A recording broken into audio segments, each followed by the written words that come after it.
With all due respect, that's a bunch of malarkey. This is a bunch of stuff, deal. What does that mean, a bunch of stuff? Well, it means it's simply inaccurate. It's Irish. It's Irish. It is. We Irish call it malarkey. Thanks for the translation. No, we Irish call it malarkey. You know what this is? Yeah, and I reserve this word for those rare instances when it's truly deserved. This is malarkey. That's a bunch of malarkey. Direct from the King Spring Studios in beautiful Smyrna, Georgia. This is a bunch of malarkey. Now, here's your host, the incredible Charlie McMahon. Thank you to the legendary Scott Shannon for that introduction, and thanks to all of you for tuning in to another episode of A Bunch of Malarkey, coming off the Memorial Day week, I guess you can say. Had the week off last week from the show, but over 3,500 of you still tuned in for some older episodes, so I thank you very much for keeping a Bunch of Malarkey part of your weekly routine, even when we didn't have a new episode. And I just want to thank Robbie Dupree once again. That was our last episode the week before Memorial Day, for being so kind to sit down with me for that interview. Over 9,000 of you tuned in for the Robbie Dupree interview. So thank you so much, and thanks again to Robbie for spending the time. And I hope you all checked out his music, whether it be the old stuff, the new stuff. I think you'll enjoy it. If you haven't, definitely check out Robbie Dupree's music. So I woke up today and I'm like, June 2nd, why is that date familiar to me? And we're taping here on a Sunday. And I remembered that today is the 30th anniversary of my senior prom. Now, 30 years. I mean, I feel like I'm 30 years old in a lot of ways. In my mind, I guess. My body might say otherwise. But I can remember being 30 years old like it was yesterday, let alone an event that happened 30 years ago. So it's kind of crazy in a way. And I know a lot's happened over the last 30 years. Not necessarily that I feel old. I guess in a way when you put it in perspective. I mean, I did have a full head of hair back then, a bad haircut, be that as it may. Terrible glasses, it's just cheesy mustache. So I think I'm looking better than I did 30 years ago by far. And I think if I put a before and after, I guess, picture up, I guess most people would agree. But I guess you kind of get sentimental about things that happen. I mean, I would never go back and do my childhood over a school or anything like that. I might go back 15 years, 20 years and relive that, but I would never go back to high school, junior high, elementary. I'm glad it's over. But I do miss the music, you know. I'm thinking about the prom that night, dancing to Buffalo Stance by Nana Cherry, She Drives Me Crazy by the Fine Young Cannibals, Like a Prayer by Madonna, Every Little Step by Bobby Brown. That's when you could turn on the radio and you can find something that you actually like, unlike the music that's being played on the radio today. So I just thought I'd throw that out there. I don't know how old some of my listeners are, but my prom was 30 years ago. You know what I remember the most about that day? I remember getting ready for the prom. And remember when there was a revolution in China, or a thwarted revolution, when that guy stood in front of the tank in Tiananmen Square? That was happening the same day as my prom. I remember watching that on the television. It was a big story. All the news channels were covering it when the man stood in front of the tank as a protest in China. And it's an image that has been played millions of times around the world over the years. When they recap the year 1989, they always show that image. And that happened on the day of my prom, because I remember getting ready for that. So I guess 30 years ago was a pretty long time ago. So thanks again for all your support. Like I said, a lot of you tuned in last week, and even though we were off, and that really means a lot. So let's get right into it. Now, I read a story, and I've been paranoid about this since I was a kid, even when I was potty training. Yeah, I'm going to go back. I share a lot with you, and next week I'm going to share even more, but I'll get to that at the end of the show. I was paranoid even as a child being potty trained. I have a vivid memory, as you know, of pretty much everything. And then when I was, first going on the toilet, I used to tell my mom that I was afraid something was going to come out of the toilet as a kid and bite my ass. And I used to say a cat as a kid, because I don't know why a cat, but I think I really psychologically meant like a snake or or something like that coming out and biting me. Well, the other day in Coral Springs, Florida, authorities say a ball python slithered out of a toilet and bit a South Florida man on the arm. A police spokesman by the name of Chris Swinson said the man was treated at the scene after the 4-foot snake bit him when he lifted the toilet seat on Sunday morning. The snake is non-venomous. Swinson told the news outlets that the snake didn't belong to the man, and it was unclear how he got into the man's apartment. The South Florida Sun-Sentinel reports that the Coral Springs Humane Society took the snake to a veterinarian's office. It was being treated for a scale infection. Over the years, other creatures have found their way into toilets in South Florida, including an iguana freed by Fort Lauderdale Fire Rescue back in March. Now, that's always been, before I sit on the toilet, obviously to go number 2, I inspect that toilet. I lift the seat. I look under the rim. I know you'd probably think I'm crazy, folks, but I look for spiders. I look for anything. I'm totally paranoid of it. Sometimes I even flush before I do anything in case there's something like right in the pipeline. The water will. I've been crazy about this since I was a kid. I don't know what it is, but reading these stories, and this isn't the first story I've read over the years about a snake or something coming out of a toilet. I'm just totally. But see, folks, you get to know me. 41 episodes in, you realize I'm neurotic, and I openly admit it. But I check the toilet every time. Not when I go number 1 because I'm standing.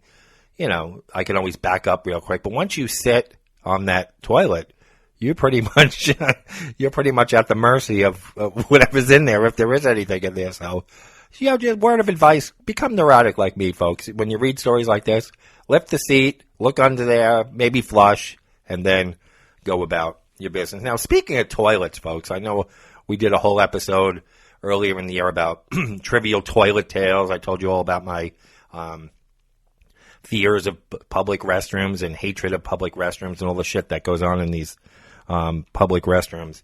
There was a woman now.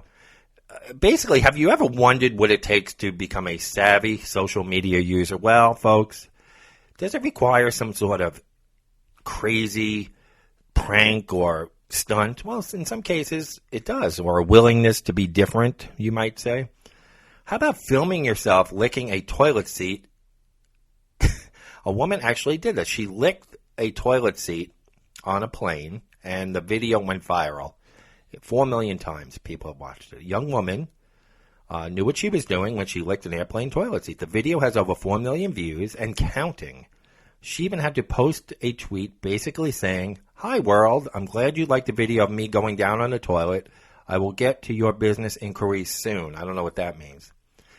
But I guess, folks, with all things considered, an airplane toilet seat isn't even close to the grossest toilet seat you could lick. I mean, think about a bar, like a standalone toilet in a men's room in a bar in like New York City where there's pee all over the seat and turds floating. And I guess an airplane bathroom, if you're going to lick a toilet seat, I guess that's the place to do it. I mean, not many people like to use the airplane bathroom. They wait.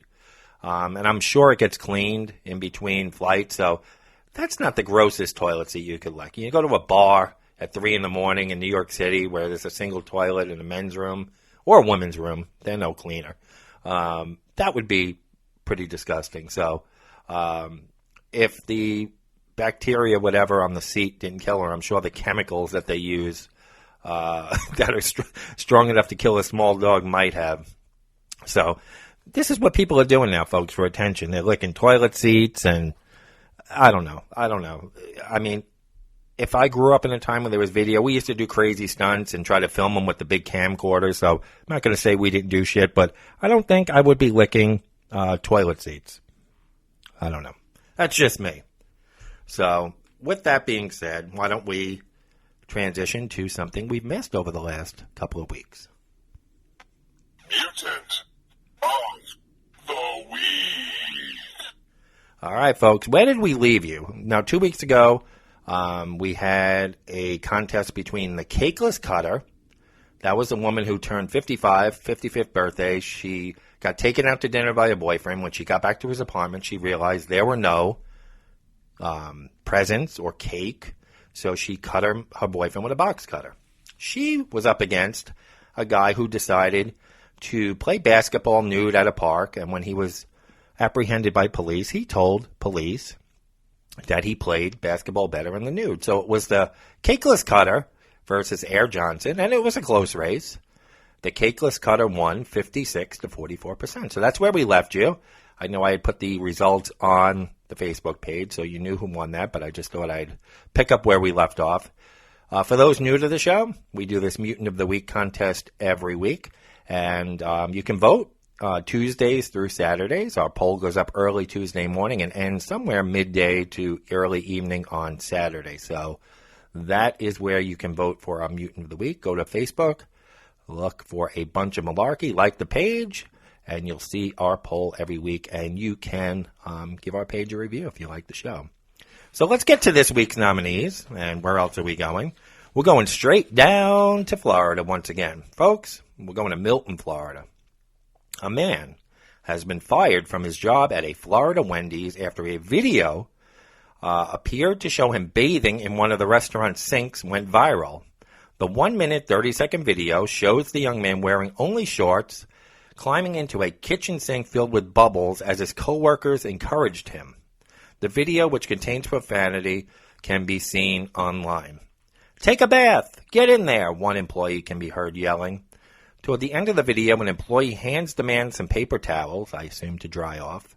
The woman holding the camera turns it to show her face, and she's wearing a cap with the Wendy's logo. The video was posted with the caption, "I don't suggest anyone eating at the Milton Wendy's ever again." As of this past Thursday, the video has been shared over 12,000 times. The manager of that Milton Wendy's has declined media requests for comment. Mark Johnson, marketing director of Carlisle, which owns the Milton Wendy's, released the following statement. Quote, "We are taking this incident seriously, and it is obviously totally unacceptable. This was a prank by a person who no longer works at the restaurant and who clearly did not use good judgment. We are taking this opportunity to reinforce our very strict quality procedures with our restaurant team," end quote.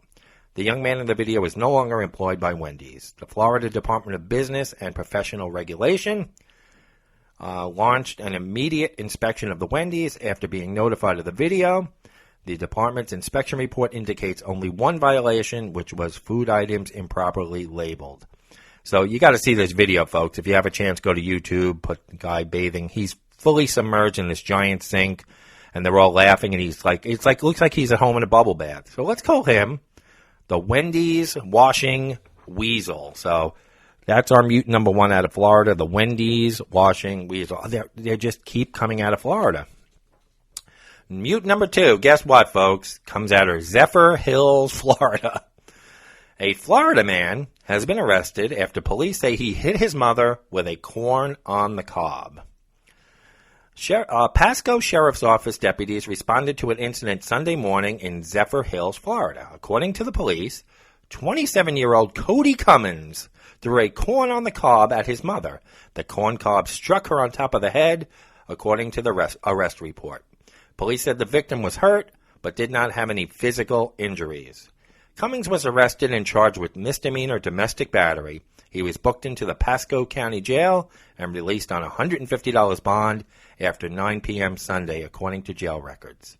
So let's call him the Corn Cob Clobberer. So we got two Florida, as usual.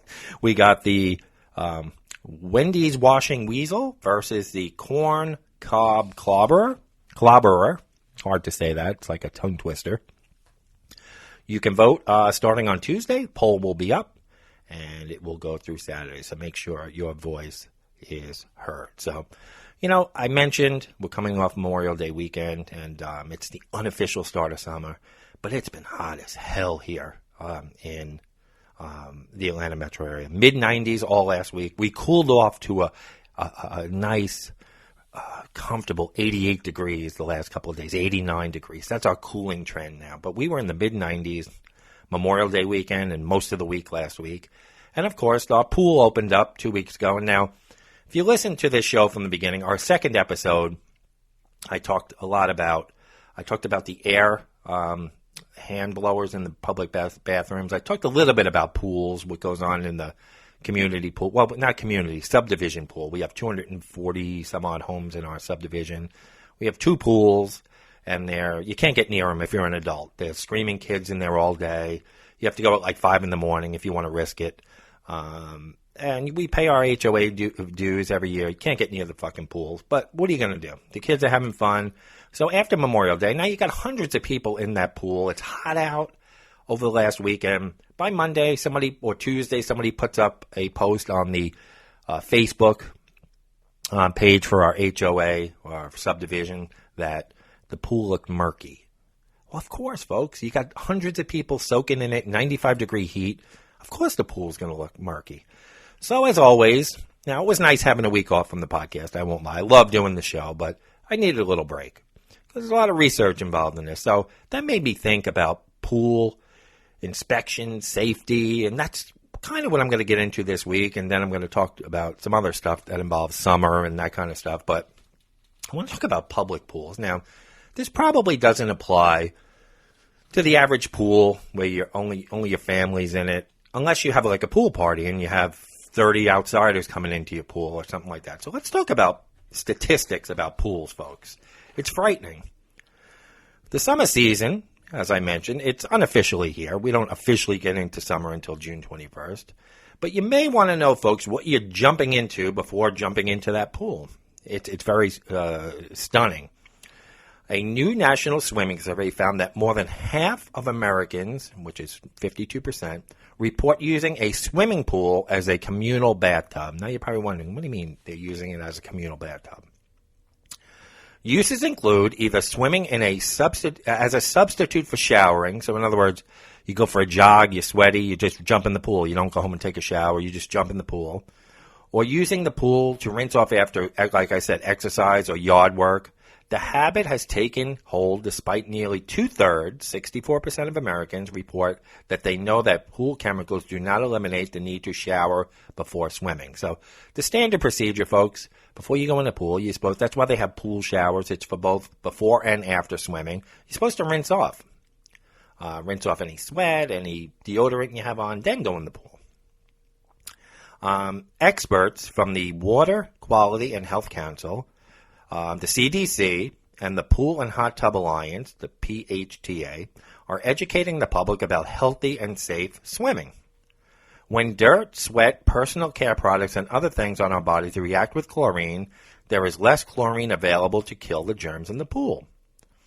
Rinsing off for just 1 minute removes most of the dirt, sweat, or anything else on your body.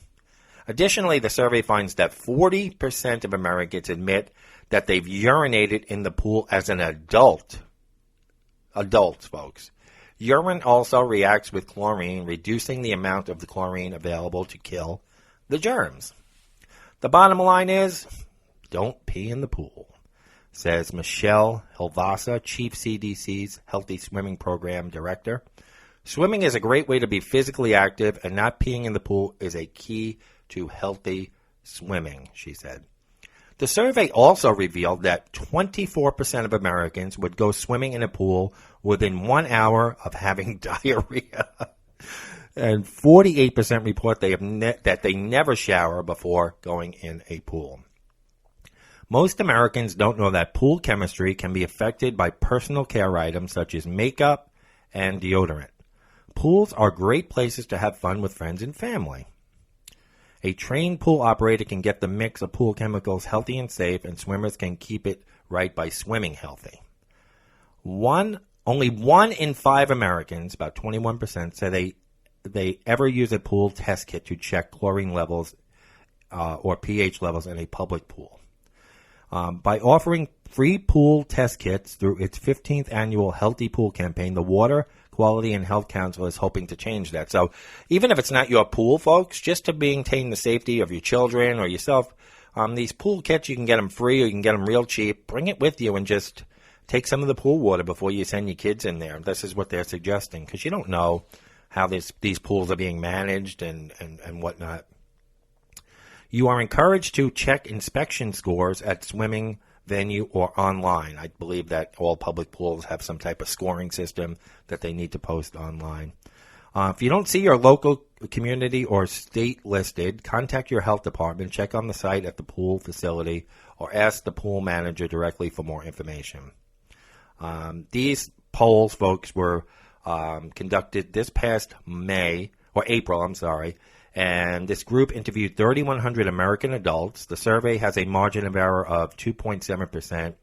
At the 95% confidence level, and was nationally representative of American adults in terms of all ages, races, genders, income, and region. So it was a very thorough. So that's scary. Those numbers are scary, but I've got even scarier numbers for you. I'm going to ruin your summer, folks. Listen, I'm going to talk about some of my summers as a kid that got ruined. So I'm here to ruin your summer. No, I'm actually here because it's very important, this topic, because the rise in sicknesses from swimming pools and illnesses, it has risen steadily over the last few years. So I want to talk to you about some pool facts. Now, in America, over 89 million people swim in public pools each summer. Now, a public pool isn't just like at a park, folks. It's like what we talked about here in our subdivision. 250 houses, you got a couple of kids per house. You got a lot of kids in that pool and adults. These public pools, being with the number of people swimming them, are a popular place to swap germs. Most public pools will probably test positive for a disease-causing pathogen, even if the pool is maintained properly and chlorinated properly, because you're dealing with a lot of people in a small amount of water, creating basically a breeding ground. You're basically taking a bath with these people, folks. I hate to say it. Because so many people go into pools, there's a large exposure potential if there happens to be disease-causing bacteria or pathogens. So a single pool can cause a mass outbreak. So let's talk about this. Everything on you, sweat, dirt, oil, grime, bodily fluids on a person eventually ends up in the water. Most of the non-pathogenic things that come off your body are just really gross, and they're not going to make you sick simply by swimming in them. But you wouldn't drink someone's bath water, would you? So you might want to think twice about opening your mouth in a public swimming pool. Plus, a surprising number of people can carry pathogens on their body without it harming them. For example, about half the population carries staphylococcus on them. So you never really know what you're swimming in. This is frightening. Chlorine, folks, it does kill germs, but it can't always outweigh the number of people in and out of a pool. You know when the chlorine is so extra that you can smell it on your skin afterwards. Do you ever get that where you smell the chlorine? That's actually a good thing, folks. Maintaining proper chlorine levels is crucial because the chemical does a great job of killing off staph and other bad bacteria. But those chlorine levels should be checked every 2 hours to make sure they're still high enough. And obviously that doesn't always happen. Who's getting every 2 hours checking the pool? It's difficult to maintain the proper chlorine concentration in a small volume water and large quantity of people shedding germs and feces, so it's often depleted and slightly ineffective. Chlorine, as I mentioned, is depleted by things like sweat, sunscreen, skin and hair products, all the things we put on our body, like lotion, shampoo, conditioner, sunscreen, remove or absorb the chlorine from the water. So there's a lower concentration than there needs to be to kill all the germs. That's why it's hard to keep a pool actually germ-free throughout the entire day. Now, this is the part that frightens me the most, folks. There is legitimately a lot of poop in water, fecal matter. Let me explain here. In a typical busy public pool or water park, there are several pounds of feces shed in the water by the end of the day. And let me explain how they come to that determination. This is frightening. That's why if you saw my post on the Bunch Malarkey page, you see all the poop emojis floating in the water. We all have a little residual feces in our bodies, unless we're soaping up really good down there before going to the pool, using a bidet, or even that you can take the shower. If you have a removable handheld shower, what do they call that? You know, where the shower comes out, shower head. We have one that you remove and you can wash your body. So you want to get the shower, the water right directly in your bung area. So unless you're really soaping using that or a bidet throughout the day, adults shed an average of 0.14 grams of feces, which is equivalent to the weight of a pea, like a vegetable, like a little pea. Kids can carry up to 100 times that amount. because kids don't wipe themselves very well. Even when they shower, they don't get everything. So 10 peas worth of feces on some children. Now let's think about that. Each adult, if they didn't clean their bunghole, and you might have wiped and nothing's coming out on the paper, but you still have 0.14 grams of fecal matter in your area if it's not washed and soaped out. So each adult in the pool has the amount of a pea of feces that they're emitting into the water. Say there's 20, 30 adults. That's 30 peas in the water. Little green peas. Picture little green peas floating in the water. Now you got a bunch of hundreds of kids jumping in there. And they all have upwards 50, 60, 70, 80 peas worth of fecal matter in there. By the end of the day, it's like giant turds floating in that water. And chlorine can't keep up with that. The filtration system can't keep up with that. So this is what you're floating in it. And unfortunately, poop carries nasty pathogens like hepatitis A and E coli. Fecal matter will carry any disease spread through the fecal oral route, including bacteria like E. coli, Shigella, and Vibrio. It can also carry viruses such as hepatitis A and typhoid, and parasites like Giardia and Cryptosporidium. They call it just Crypto, is usually the nickname. Even if you don't feel sick, these germs can still be found in your poop. Some people even carry strains of E. coli that don't make them sick, but can seriously infect others. If we thought about our drinking water having any fecal organisms in it, we'd panic and stick to bottled water, right? But we don't think twice about putting our head under water in a pool contaminated with the same bacteria from other people's poop. Now, I mentioned that, what's the stat? 4 in 10 adults still pee in the pool, and the kids are peeing in the pool. Here's some good news. Urine won't really harm you, but it makes the chlorine less effective in killing the other germs. Urine is not sterile, contrary to popular belief. But the type of bacteria in urine which causes infections like UTIs is actually killed very easily by chlorine. However, it comes with a catch like everything else, folks. Too much urine will deplete the chlorine concentration in your pool, so it's less effective at killing the bad germs like E. coli. Not peeing in the pool is really for your own good and the health of other people. Most people in the United States don't shower before they swim. We mentioned that earlier. It might seem counterintuitive to shower before jumping in the water, but otherwise, the pool basically becomes a giant bathtub of dirty bodies.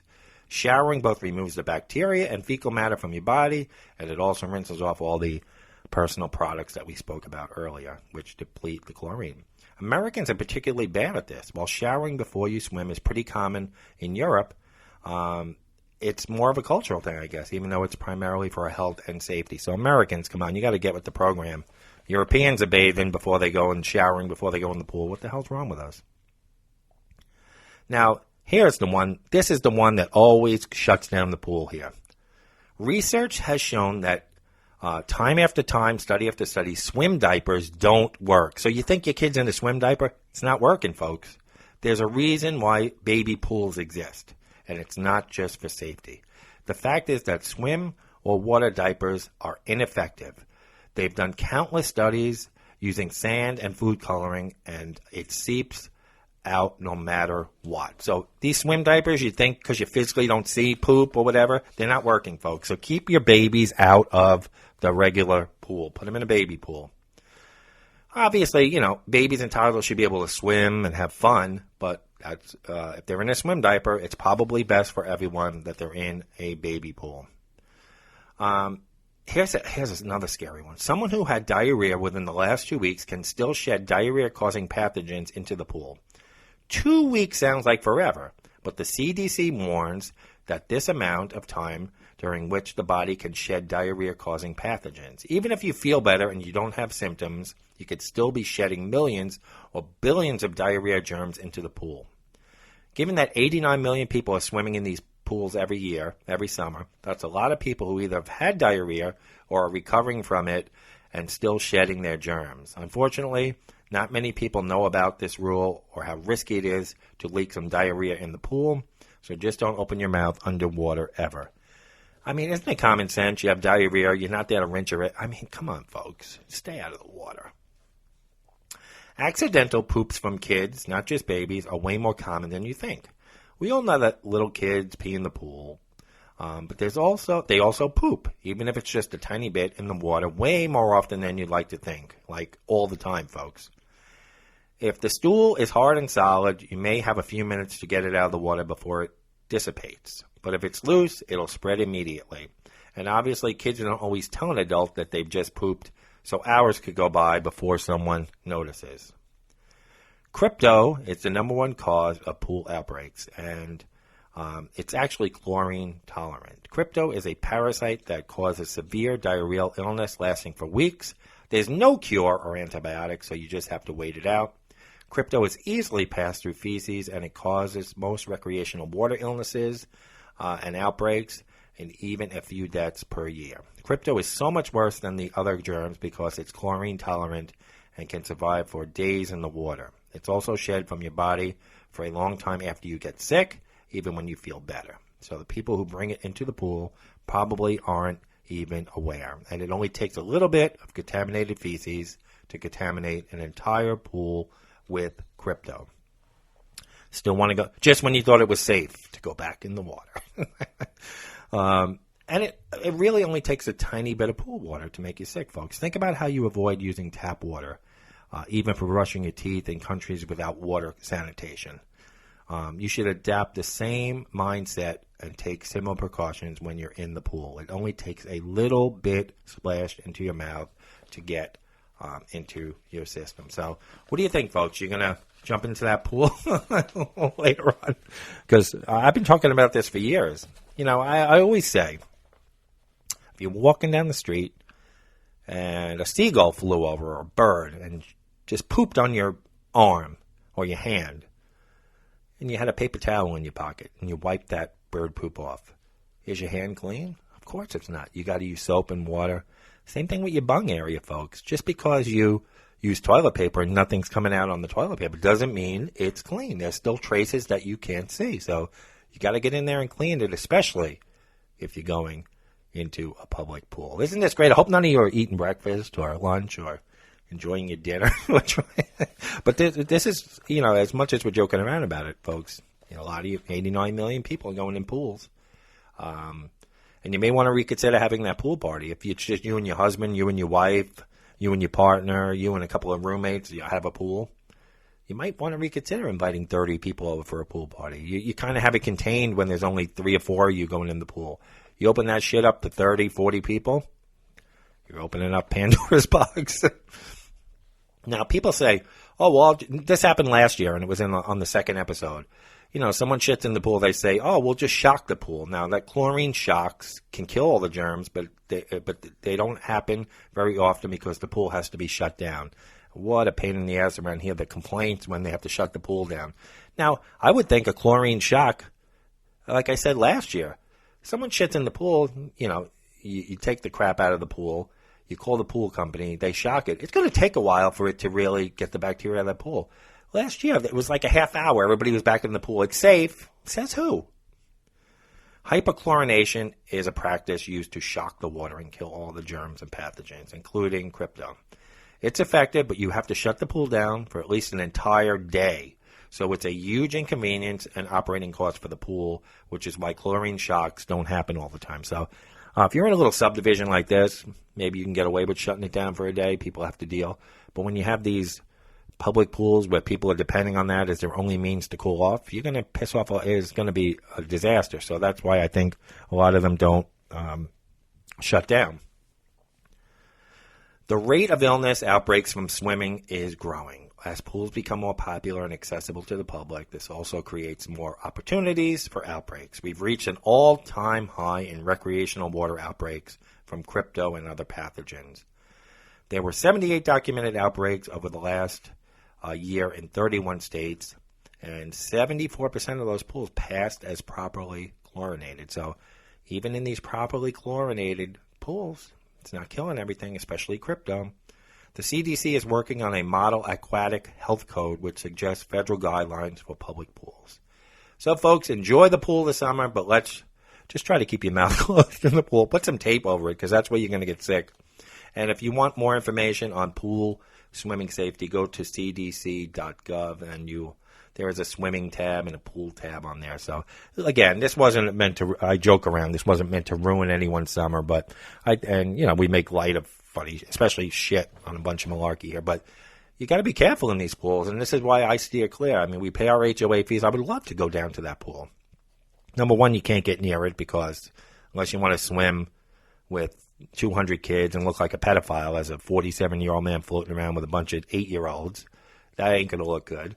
Secondly, I could go there at 5 in the morning when nobody's there, but based on what I told you, today's going to be a hot day. It's the weekend. There's going to be a couple hundred kids and adults floating in that pool today. I'm going to go in at 5 o'clock tomorrow morning, maybe, 8 hours after everybody gets out by 8, 9 o'clock at night. So 8 hours later, all those germs are going to be killed by the chlorine. No, if nobody swam in it for a week, I would say, okay, I'm not going in it, period. If I go to a relative's house or a friend's house where I know that there's only been a few people in that pool, I'm going to go in the pool. I love swimming. I'm not going to say I wouldn't go in it. But these giant public pools now I wouldn't go near them.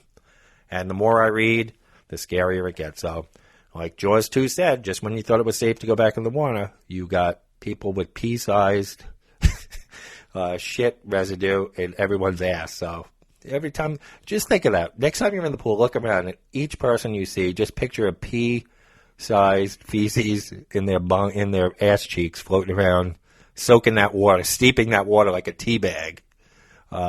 Steeping the water, so you'll get right out. So happy swimming, everybody. But folks, if you think it's a shitty time floating in shit, no, it is.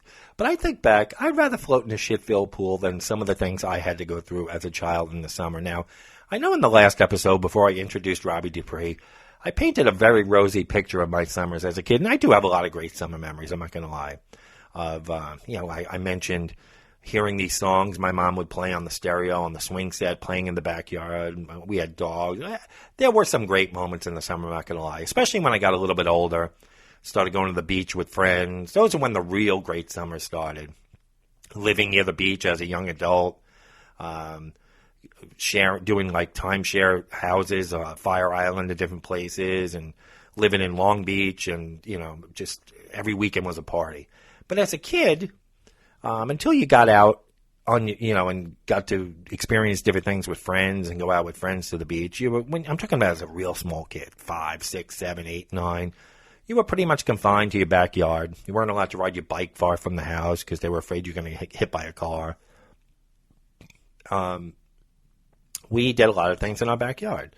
And every summer, obviously, you get out of school as a kid, you look forward to summer. And I'm sure, like me, folks, we all have some great, terrific childhood memories. I do. I'm not going to say my childhood was a disaster.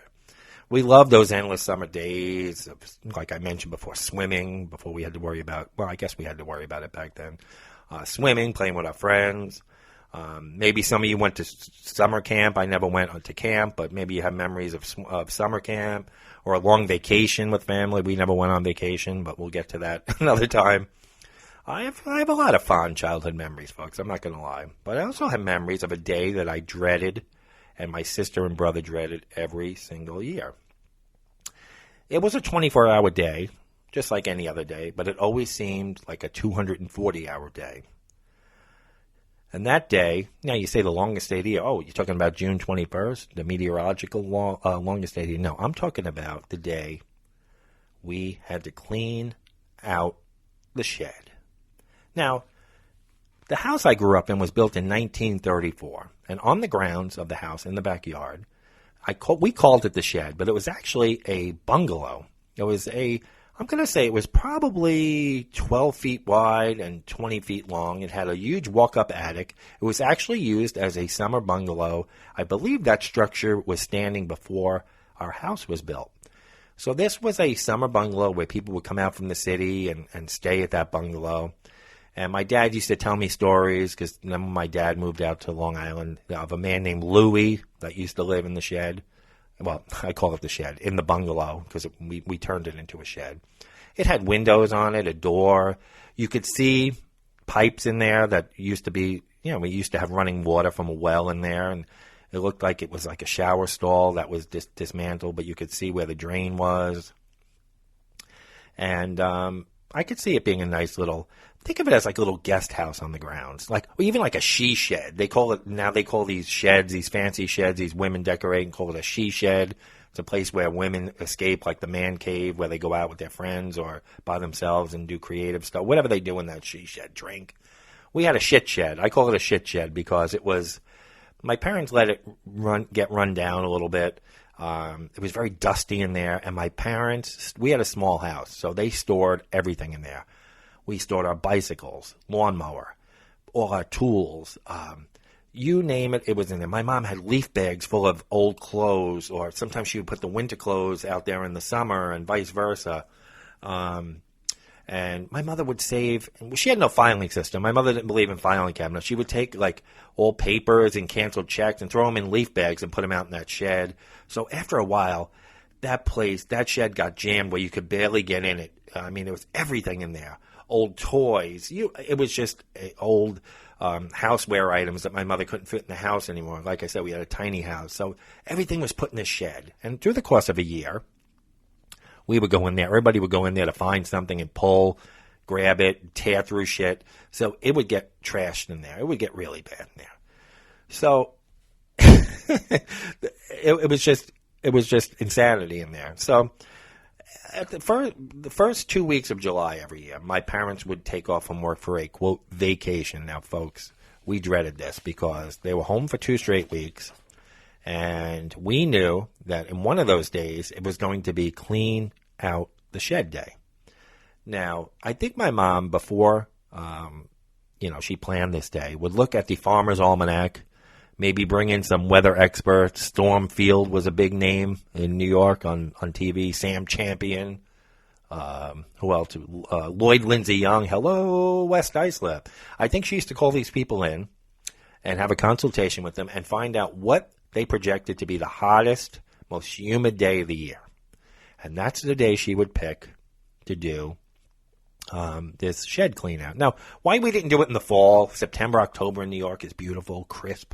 She would pick the hottest day in July, or the hottest day of the year, I should say, to clean out this shed. Now, you're probably saying, oh, come on, cleaning out a shed? How hot?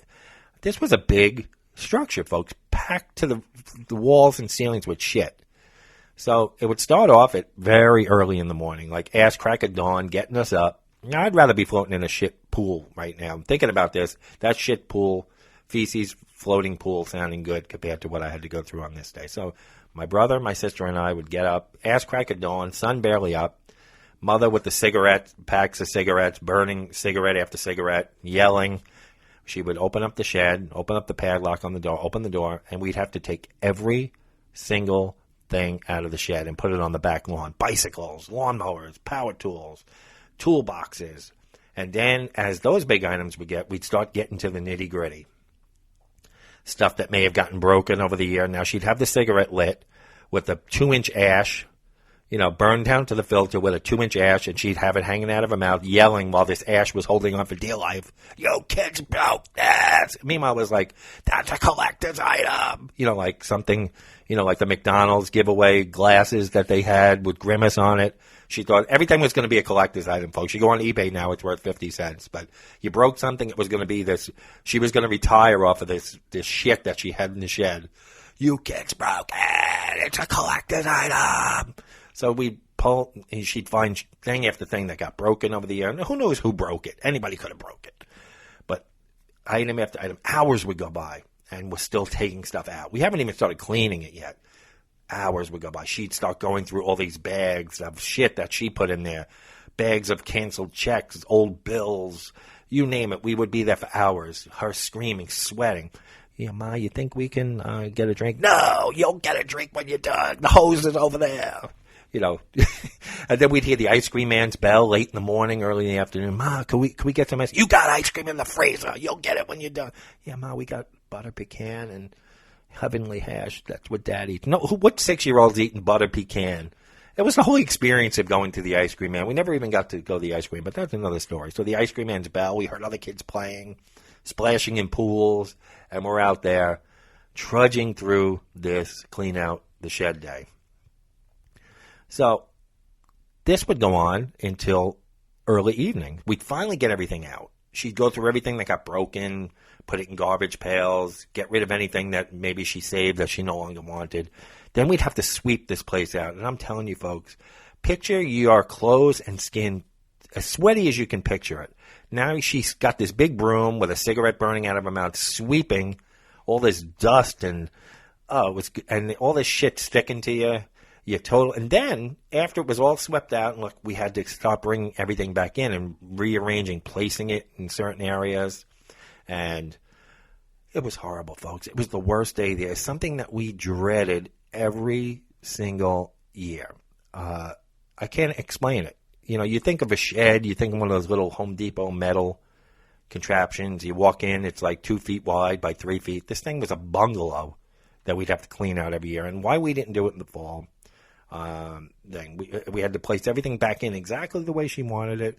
We're talking about a 9-10 hour day here, folks. No exaggeration. It was just a day out of the summer that when she would mention it a couple weeks in advance what day we were going to do it, we prayed for a rain, we prayed for a hurricane, anything that would stop this cleaning out of the shed. But every year it happened. And to make matters worse, folks, here's where it gets interesting. Now, for those who know me personally, I have a fear of bees. Yeah, if I see a snake, no big deal. Reptiles. Maybe I'm afraid of lightning a little bit. I'm not afraid of roller coasters, spiders. None of that bothers me. But the one thing that still scares the shit out of me, bees. Any type of bee. I'll run like a 6-year-old kindergarten girl when I see a bee. If a bee gets into my car and I'm driving on a 4-lane highway, I'm getting over to the median, opening all the windows and doors, and I'm jumping out of the car and waiting for that buzzing little fucker to get out. So I'm in my mid-40s now, and I'm afraid of bees. And you might be wondering, why the hell is this guy still afraid of bees? Well, in addition to this shed and doing all this stuff, each year, bees would nest right outside our front door to our house, right above the front door. So if you tried to go out, there was a swarm of bees above the front door. Okay, I go out the back door, right? Right above the back door, there was a nest with bees in it every year. You had to try to get out the back door. But worst of all, the shed I just spoke about, there was a bee's nest right above the door to get in the shed. Now, we're kids. We want to ride our bikes, right? So you couldn't get in that shed to get your bikes. You were feared of being swarmed. It was like the movie The Swarm. There was like 10, 12, 15 bees over every door of the house. Every year they came back. They never did anything about them. So, so we had to come up with a buddy system. Now, you're probably like, what do you mean by a buddy system? Well, if you wanted to ride your bikes, folks, you had to overcome this fear of this killer bee swarm over the door to the shed where the bikes and toys and all your outdoor shit was stored. You're a kid. You want to ride your bike. You want to do shit. So what we'd have to do is create a buddy system. So if you were on your own and wanted to get your bike, you go near the door of the shed. These bees would like dive bomb you and go after you, and they were very aggressive. So my brother, my sister, and I developed this buddy system for dealing with these bees so we could get in and out of the house and the shed, but mostly the shed. So this is what we used to do. One of us would be the caller. The caller was responsible for yelling out the bees' exact coordinates. Like they're by the rose bush, they're by this. So that was the key to the whole thing. When you were the caller, you had to be fucking accurate so the other guy didn't get stung by 30 bees, okay? So you had the caller, yelling out the coordinates. Then there was the person who would create the diversion. We'll call this person, I don't know, entertainer of bees, the entertainer. This person would throw a ball, spray a hose, or throw some other object towards the swarm so they would disband and temporarily fly away so that the runner, who you didn't want to be the runner, I don't know how we picked who did what, the runner would be the person actually responsible for running into the shed to get the bikes. So you would have the person, the entertainer we'll call them, or the distractor, throw something. Now the bees all swarm and go in a different direction. The caller would yell, "They're over by the neighbor's house." So the runner would run in and get into the shed. You just wanted to get in there. Now, you had to let the person get out. So what we would do is the person who was the runner would ghost ride, push the bikes out of the shed, and hopefully clear the doorway and roll them out into the yard to one of us to grab them. So there was 3 bikes. So they'd roll the first one out, you roll the second one out, you roll the third one out. Now we had to create a distraction and be the caller again for that runner to get out of the shed without getting stung. So that's what we would do. We would create another diversion. And this went on all summer, every summer. And occasionally, my mom and dad, when something broke in my house, folks, now, it was for a couple of reasons. Mostly, my parents, they just weren't very handy. They didn't want to be bothered with it. My mother would try to fix things with butter knives. That's a whole other story for another day. My dad had no interest in improving the house. So when shit broke, it was broken forever, folks. When something broke, you were fucking shit out of luck. It was broken forever. It was never going to get fixed or replaced unless it was something key to the house, like the washing machine or something.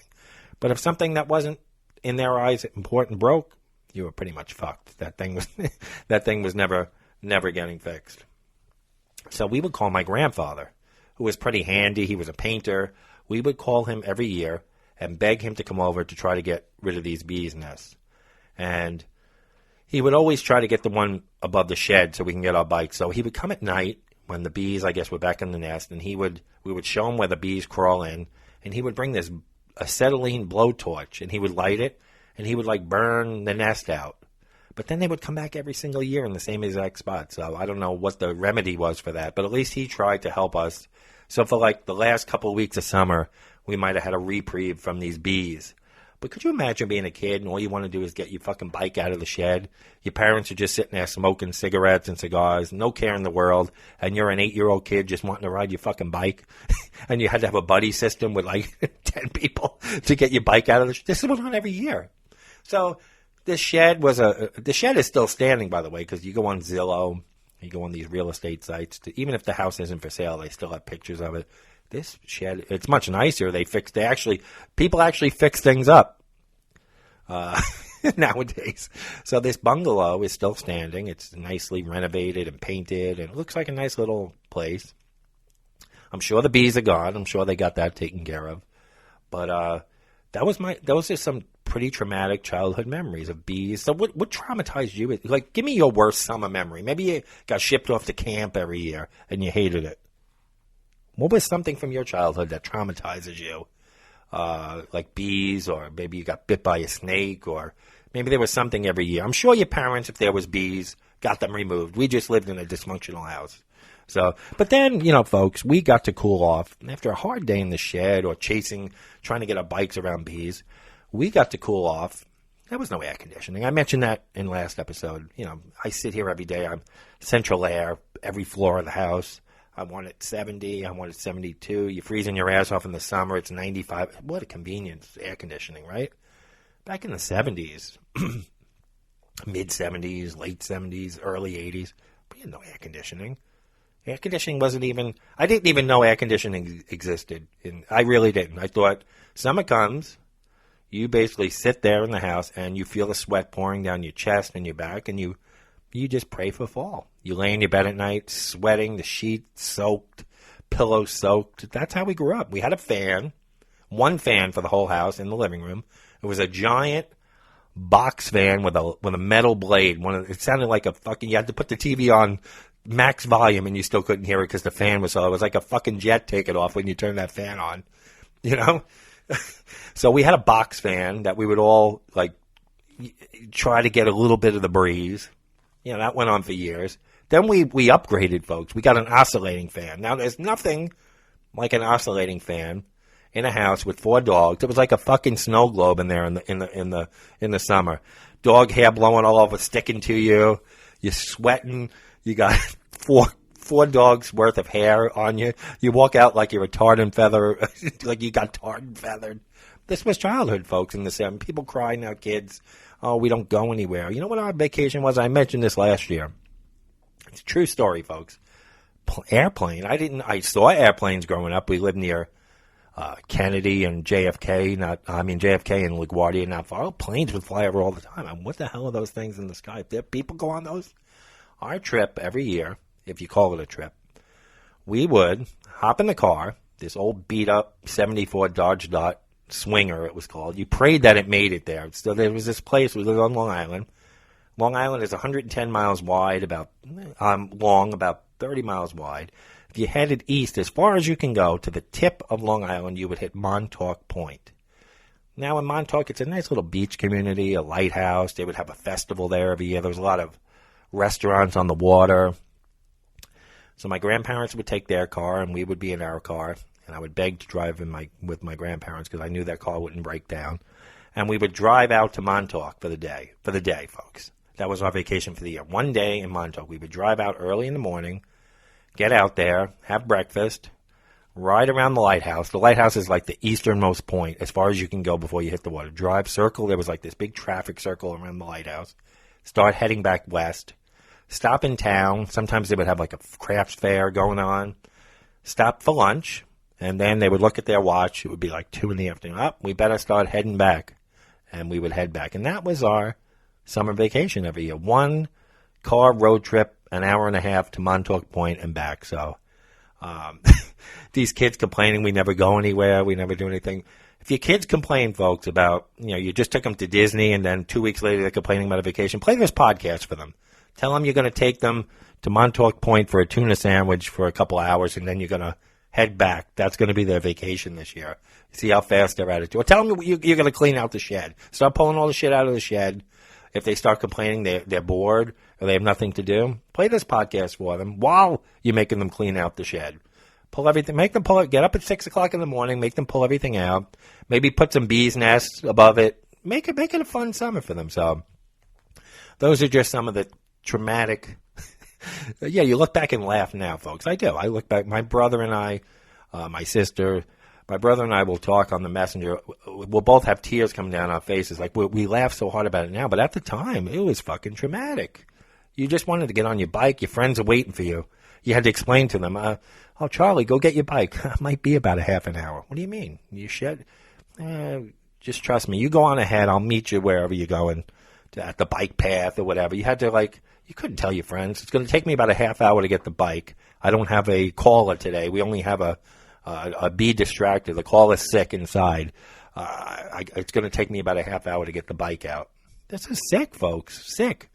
So I want to hear about your most, I don't want to say traumatic, but we'll throw traumatic in, or your worst childhood memory of summertime. So we want to hear about it in the comments. We hope you enjoyed our talk about poop in pools. Now, again, not to be, it is a little bit funny, but we want you to be safe this summer and your kids to be safe. So make sure, folks, I know it's a pain in the ass. You just want to jump in the pool, get home from work. If it's your own pool and it's just you and your kids in it, one thing. But if you're going down to the public pool, to the subdivision pool, rinse off. It takes 5 minutes. You all rinse off. Of their showers down there in a lot of cases. Just rinse off. Go in the pool, then rinse off when you get out. It's very simple. Keep you safe. Keep everybody safe. So we know it's funny. And we hope you enjoyed the story of the shed, the bees, and other things. So we are on more platforms now. So if you're new to the show, you can find us on iTunes, Apple Podcasts, Google Play, Spotify, TuneIn Radio, iHeartRadio, Radio Public, CastBox, YouTube, and now we are on radio.com. Or if you have an Echo device, just say, Alexa, please play the podcast A Bunch of Malarkey, and she will play the most recent episodes. Looking for something to read by, maybe you don't want to go in the pool now. Maybe you just want to read on a lounge chair next to the pool. Well, folks, go to Amazon or eBay and check out my book, A Whole Lot of Shenanigans. You want something light and fun to read this summer, maybe laugh out loud at the pool. I think you'll really enjoy it. Go to Amazon, type in A Whole Lot of Shenanigans. It's also available on eBay. If you want a signed copy, go through eBay. I can get that out to you. No problem. So I thank you very much for you spending part of your week with me. I hope you enjoy it. Now, next week, folks, we got something different. I'm going to like next week. You know why? Because I don't have to do any work next week. Just some Mutant of the Week stuff. I'm going to have someone, and this is, a couple of people emailed me a while back, and we're just getting around to it. I'm going to have someone, a special guest here, who's going to interview me. Now, you know a lot about me. I joke about my childhood, things like that, but I have no idea what these questions are going to be. It's going to be a very candid interview with your host, Charlie McMahon. So I think it'll be fun. Like I said, I have no idea what's going to be asked. I could be put on the spot about a million. I have no idea. So if you want a good interview by a great, she's going to be great, tune in next week. It'll be an interview with your host. Now, I announced a couple of weeks ago that I initially was going to take 2 weeks off in June because I was going to New York. That trip got postponed for several reasons. So that's not happening till September. So we are going to be on the air the next couple of weeks. I think we'll take the 4th of July Monday off that week like we did for Memorial Day because I know all of you are going to be at the beaches, swatting bees, trying to get your bikes out of the shed, and swimming in poop. So I'm going to let you guys have another malarkey-free week, 4th of July week, and then we'll probably go right to September. The week I go to New York in September, we'll probably take off, and then a straight run until Christmas. So probably 2 weeks off until like Christmas time. So one in 4th of July week, maybe Labor Day too. I don't know yet, but anytime there's a Monday holiday, I think most people are distracted and doing something else. So I don't want to put a show out there if you're gonna be busy doing other stuff. But we'll see. Definitely 4th of July week and probably the week in September that I'm away. There won't be a show. But otherwise, it's going to be a straight run until Christmas. But I think you'll enjoy next week. Very special guest coming on who's pretty much going to take over the show. We're going to do our normal opening and our Mutant of the Week winner, our nominees, and then we are going to do an interview where she is going to, I guess, let you guys know how I tick. Maybe it'll be frightening. Maybe it'll be scary. I don't know. I don't know what she's going to ask, but that's where we're headed next week. So, folks, whether you're sitting by the pool, whether you're swatting bees, trying to get your bike out of the shed, running after the ice cream man, no matter what you're doing this summer, you still have to beware because it's a shit show out there. Thank you so much for joining us. This has been A Bunch of Malarkey. We will talk to you next week. Take care, everybody.